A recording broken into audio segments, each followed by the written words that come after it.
สวัสดีค่ะยินดีต้อนรับจาก YP Education นะคะดิฉันชื่อตี้เหยียนนาอู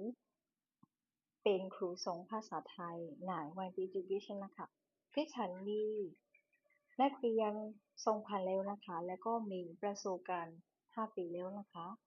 ยินดีต้อนรับมาเรียนภาษาไทยใน YP Education นะคะဆက်လက်ပြပြပေးမယ့်စာရလေးကတော့ YP Education ရဲ့ချင်းမိုင် campus မှာထိုင်းဘာသာစကားသင်တန်းလေးကိုဖွင့်လှစ်လိုက်တယ်ဆိုတဲ့အကြောင်းလေးဖြစ်ပါတယ်ဒီထိုင်းဘာသာစကားသင်တန်းမှာတော့2လကြာနေမှာဖြစ်တယ်ပေါ့နော်ဘာတွေသင်ရမလဲဆိုရင်တော့ hospitality အသုံးအနှုန်းတွေနေ့စဉ်သုံးအနေနဲ့ထိုင်းကာချာကိုအဓိကထားပြီးသင်ရမှာဖြစ်ပါတယ်နောက်တစ်ခုအနေနဲ့ကတော့ဒီထိုင်းဘာသာစကားသင်တန်းလေးကိုချင်းမိုင် campus မှာရှိတဲ့ကျောင်းသူကျောင်းသားတွေက FOC သင်ကြားခွင့်ရမှာဖြစ်ပါတယ်ဒါကြောင့်မို့လို့ register လုပ်ဖို့အချိန်ကြီး register လေးလုပ်နိုင်ဖို့အတွက်တိုက်တွန်းလိုက်ပါတယ်ขอบคุณนะคะ